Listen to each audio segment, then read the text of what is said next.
Hello and welcome to the GMBN Tech Show. Coming up on this week's show, we have the brand new propane Spindrift. We also check out the Commencal Absolute 24-inch wheel bike, a new dirt jump fork from Marzocchi, and we have a look at some of Henry's favourite tech in his time here at GMBN Tech. Okay, so straight into news, and well, there's a new Marzocchi dirt jumper fork on the market, which actually makes me smile quite a lot because I used to have one of the originals back in 2002, which I think weighed about £8. This thing was like made of like iron from what I could make out. But really cool to see it back, and it's basically based around that 36mm platform, as we've seen on the Fox forks and of course on that Z1 bomber recently. Now it's got the Evol air spring in there, so infinitely adjustable. Technically, you can fill that for the volume spaces to make it ramp up nicely.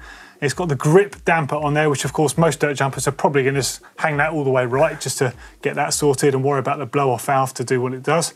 And it's a boost system on there, but you can actually space it out to run it with a 15mm, 100mm axle. So when I say boost, it's actually 110, but with a 20mm axle. So it's a really solid fork. Certainly designed to be stiff enough for what the latest dirt jumpers are doing. And I think it looks awesome. This is it on the screen, you can see now. It's available, I think, just in the black and red. It weighs 2,095 grams. So it's not exactly a super lightweight. It's not svelte. Yeah, and it's 26-inch only. So I think that's kind of an interesting move. They're firmly fixing this at the strongest part of the market. You know, we have seen some 27.5-inch wheel bikes creeping their way into dirt jumping stuff, but 26 is really where it's at. And that kind of makes me laugh actually, because I used to run 24-inch wheels when I first had the dirt jumper fork, because we used to think the 26-inch wheels were weak, so you needed to run the little wheels. Yeah. And it's kind of the other way around now, because we used to running 29s and 27.5s. It's got tapered steer tube on there, and it retails for $699 US.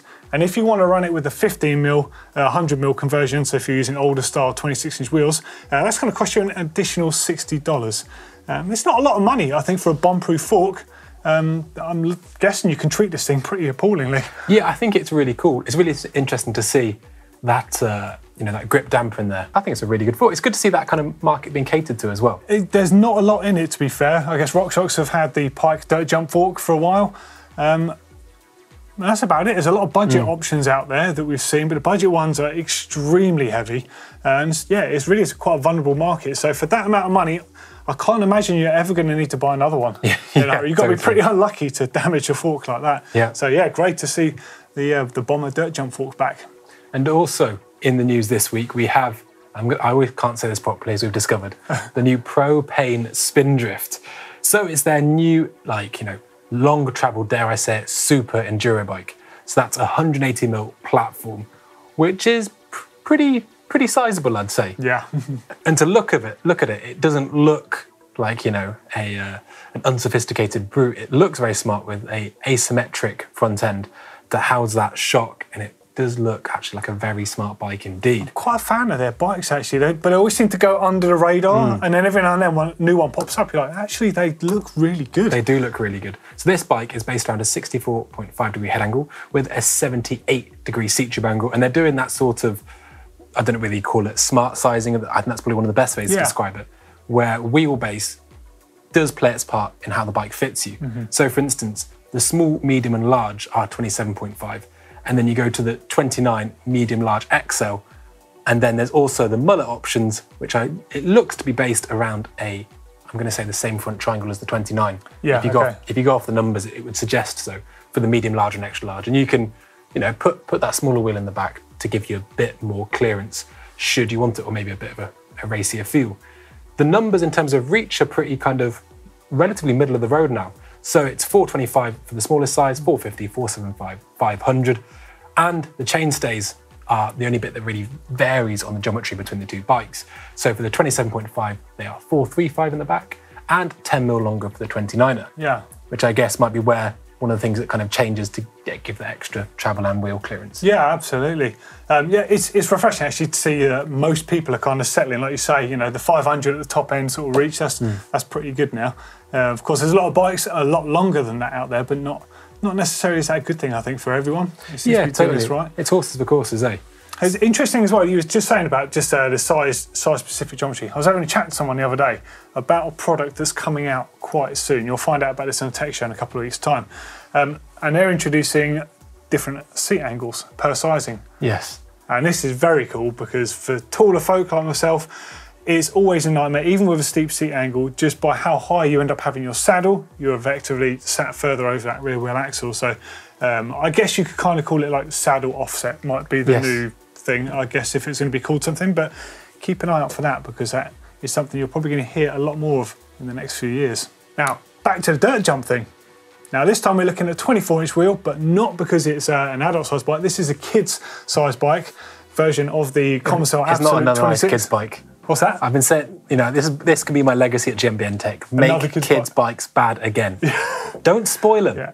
Give them a death trap, is what I say. To be fair, there's a couple of people who work here at GMBN that could ride this bike, and I'm sure one of them's going to end up looking at this video and it's probably going to not like me saying that.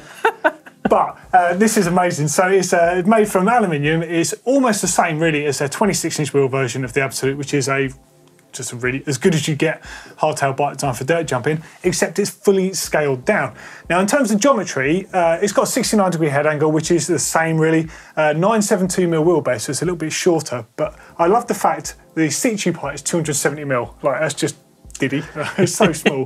And the reach is 360mm on this. Not really that, you know, anyone looking at dirt jump bikes sort of looks at those sort of measurements, but it's kind of cool to know that.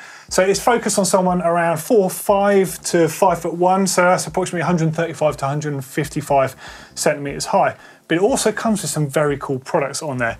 So it's got a mini set of BMX style 3-piece chrome moly cranks, and they're 140mm, so they're like perfectly tailored to not break. They're just going to last the length of the time the bike is, but perfect size for the type of rider that's going to be on there.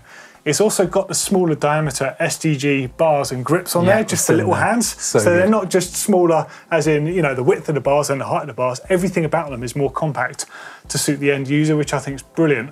And finally, the fork, it's got that Manitou Machete J-unit fork on it, which has got all the adjustment. It's a 24-inch wheel fork. I don't think it's designed around dirt jumping as such, but you can adjust everything on it to make it perfect for that. So 100mm travel, you can adjust the air volume spacing on it, compression, rebound, and it's air sprung. What a bike for kids. It does look pretty amazing, eh? Unbelievable. Yeah, I'm getting around to the way that you think. You know, we don't want to make it too easy for them. Yeah, I just, you know, I look at these kids that are so much better riders than me with just cold resentment. You know, there's no congratulations for me. It's just like, God damn it. Yeah, you know, as you see them, the Commencal Kids actually they did that edit last year, and my God, can remember that? I think they were absolutely hugging with this stuff. Yeah. And I didn't enjoy that video. I just thought, can you give me nothing? You know, things have changed. Things have changed massively. It's going to be terrifying, I think, in 5 or 6 years' time. As sort of this generation, I think there's a lot of mountain bikers out there now that have got kids, and because the technology is getting good, the kids are just naturally getting really, really good. Yeah. And we're not even talking about the pro riders, we're talking like average dads out there. So watch this space. I think there's going to be some really cool stuff coming down the line. Now for another new bike. A bike you might have actually seen been ridden under Greg Callahan at the EWS. This is the new Devinci Troy. So, it is the 4th generation of the Troy, so it's been around for a little while now, but in this new iteration, it is 15mm longer reach and 1 degree slacker in the head tube from the previous version. It also comes with a geometry flip chip, so you have half a degree of adjustment, and with that kind of almost synonymous with Devinci now, that split pivot system on the back end. Its reach numbers are kind of similar actually to that, what is now becoming sort of accepted middle of the road, going from 440 and then 20mm increments all the way up to 500. And, you know, it looks cool, it looks sleek. It was interesting to see, you know, this isn't the, they did the Troy and the Spartan. That's right, yeah. Which, if I was nitpicking, I don't really understand, because surely it'd be the Trojan and the Spartan, or the Troy and the Sparta. But etymology aside, I think we'll let them off. That's good, I like it. I think it's definitely more the trail bike side compared to the Spartan, which was their sort of, you know, enduro bike. Yeah. And actually saw some EWS wins under Damien Oton, I believe. And but no, it's quite slack. It looks very capable, and certainly wasn't shy under Greg. So it goes really well. I've always liked the brand. I'm always a little bit disappointed I don't see more of them, because even from the early days when I mean, I think they're from Quebec, I think, aren't they? even their early downhill bikes like the Wilson, they were really good. I've always loved the Wilson. It's really got a soft spot. I just think they've definitely got that kind of that low-slung, draw-worthy quality. Definitely, completely agree. Absolutely mad. I like the split pivot system as well. It was obviously it was kind of similar to the ABP system that Trek used. Let's just say some things happened over the years of that. So the split pivot system, essentially, so the bike's a single pivot with a linkage to drive the shock on there. But as we know, on some single pivots, you get anti-rise issues with the brakes. So the split pivot basically gets around that by moving a position where the brake is mounted, but you get the benefits of the single pivot. So one benefit with a single pivot is less bob. You can change all these things these days anyway, but they've really refined that system on that bike with that Dave Weagle split pivot, and it seems to work amazingly, I think. Yeah, the bike looks really tidy. So the base model starts in euros, which is the only pricing we have, is 2,799, and it's got the alloy versions all the way up to the carbon. Yeah. And I think it's actually very exciting. Come on, someone out there, buy a Devinci. I want to see you on it, because I don't see enough of them. We used to, I think probably 8 years ago, I used to see a fair few around, scattered about, and I think in the UK they were distributed by a bike shop called Freeborn, I think, and they really pushed them, but I've started seeing less of them. It'd be nice to see a few more out there. Beautiful bikes. Good looking bike, that, yeah. Okay, so this is Henry's last show here at GMBN Tech.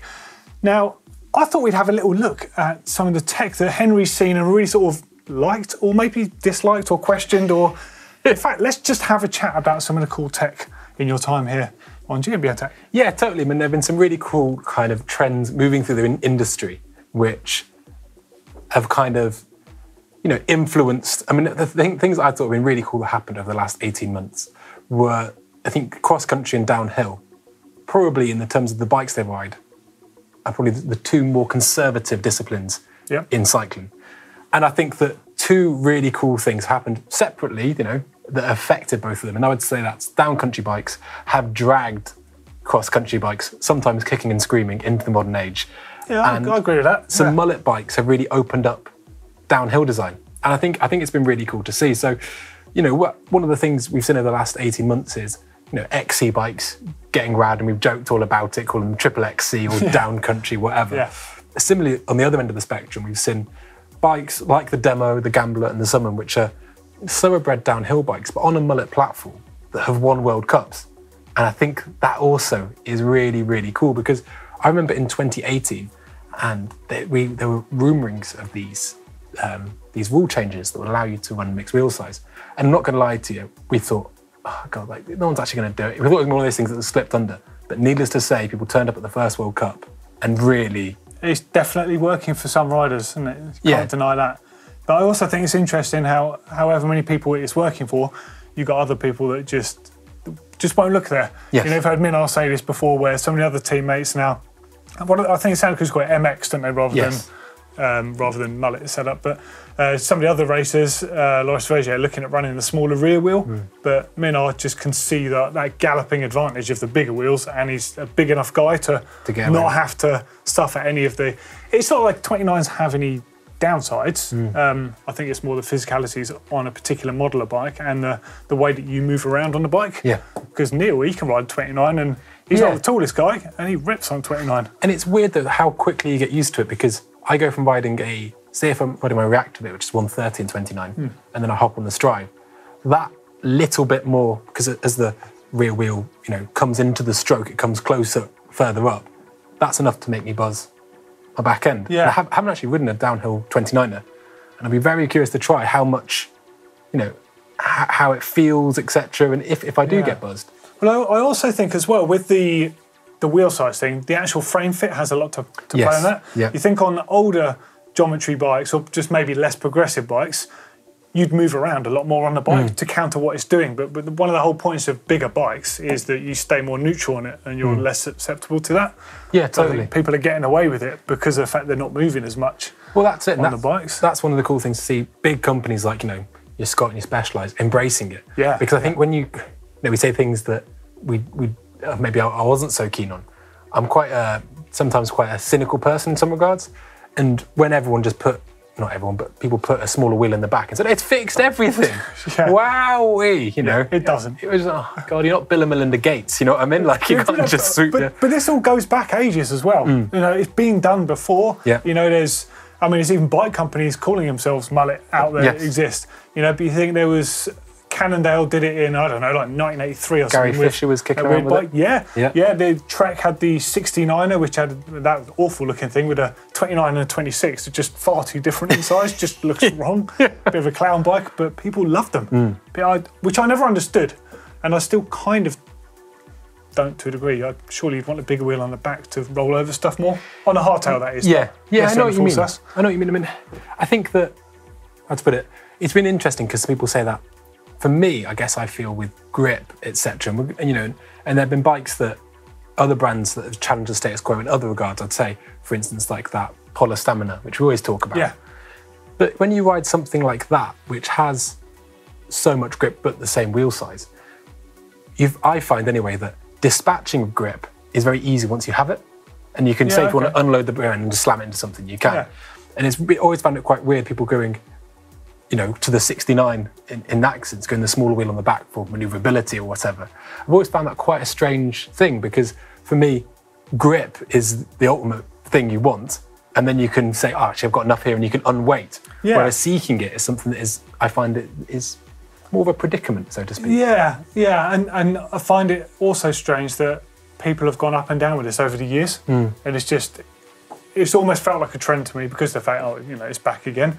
Let's not forget Specialized launched a big hit in, I don't know, mid-2000s, 2005, something like that. Maybe a bit earlier, I forget now. Now the 24-inch rear wheel. And it looked cool. It was a really cool looking bike, but you rode that thing in a rock garden, you knew about it because the front end would sail on through and you get kicked up the arse on the back. Yeah, because the 24-inch wheels that you used to run back then, there wasn't a lot. You get Sunring Lay double wide rims or the MTX. They're like girders, these rims. They're like I-beams. So they didn't move, they didn't flex. So all of that impact just went straight up. Yeah, so it's funny now, actually, that you're seeing racers like Lauded Bruni just on a completely honed and refined bike, and it looks like it's supposed to be like that. Yes, totally. I think they're wicked. And speaking of things that, you know, trends that have happened, I mean, what kind of trends would we like to see in this next 18 months? I know I have a bit of a, you know, there are certain things that I really like. I love that new, or what's coming out, the Formula shocks and forks now, where you can change the compression, damping. I think that's great. Similar with the Cane Creek Kitsuma shock, actually, because that basically doesn't have sort of a compression tune spec or rebound, because it's got such a wide range of adjustment.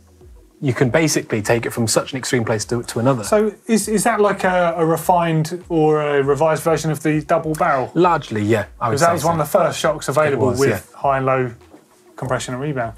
Yeah, cool. I've not really spent much time looking at it. I think it looks really good, and I think you know, I'd really love to see that thing, you know, same with the Formula, become more widespread, because you know, every time that we're choosing the questions for an ask, there are so many people saying, you know, maybe I'm a 110 kilo rider and I'm struggling bottoming out my bike. Similarly, for every one of them, there's somebody saying, I'm a 55 kilo rider and I'm struggling to.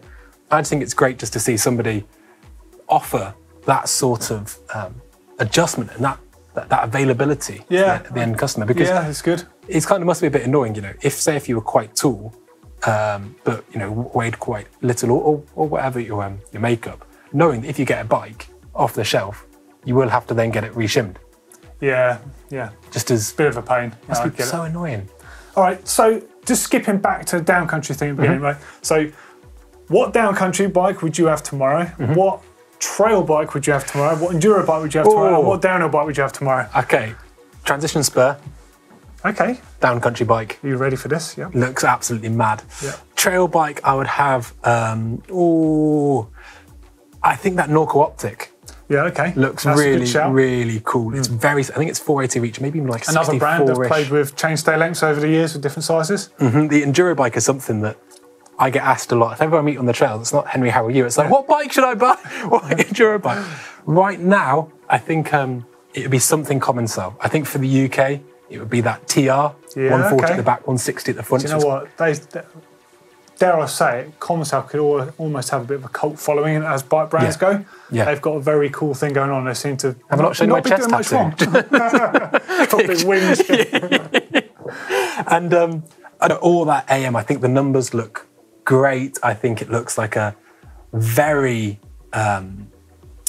it just looks like it's very of the moment in all the best ways. And sometimes you look at bike geometry and obviously having not rid them, you kind of have to use your imagination a bit. Yeah. But you can often see something like a blind spot, or actually that isn't quite there, or all these things.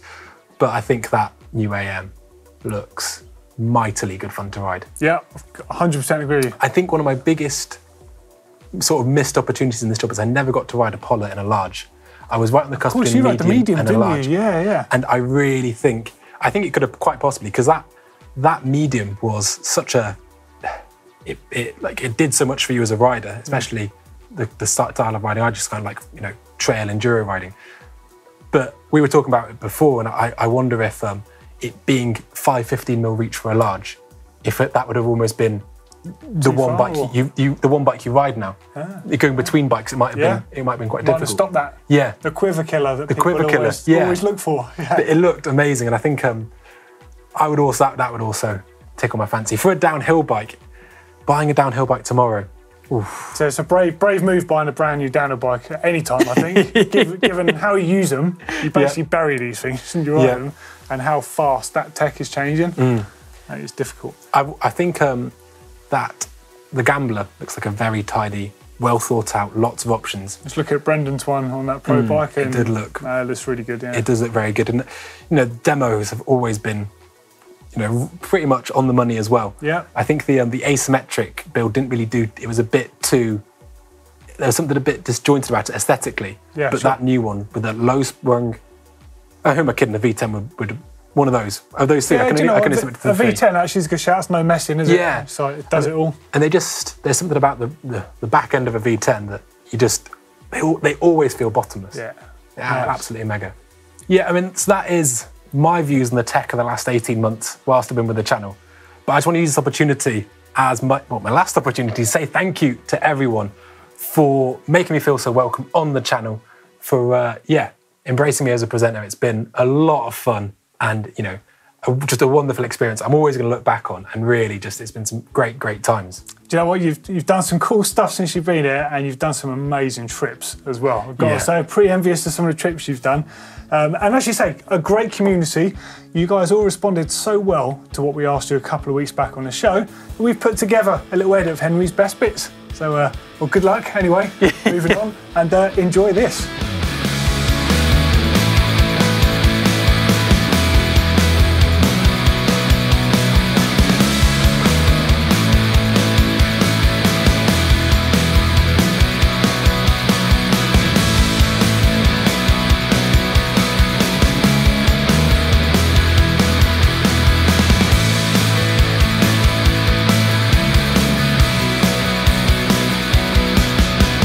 I think it's between Thirsty Kirsty and what's the second one? That's what I'm saying! If you were Thirsty Kirsty, you did pop. I'm actually, it sounds stupid, I'm actually a bit nervous now. Every element of this has been tailor-made for e-biking. Aerodynamic, protective, active wear, and these Crocs have stopped me earthing out the bloody motor. I could get electrocuted, mate. Iron Thumb Quinney can do it again. Oh, and he's done it again. The crowd goes wild. If you were to get into a bar fight and you had to grab one tool out of your toolbox, points for creativity, what do you think you'd go for? Oh, just straight for the hammer. Straight for the hammer.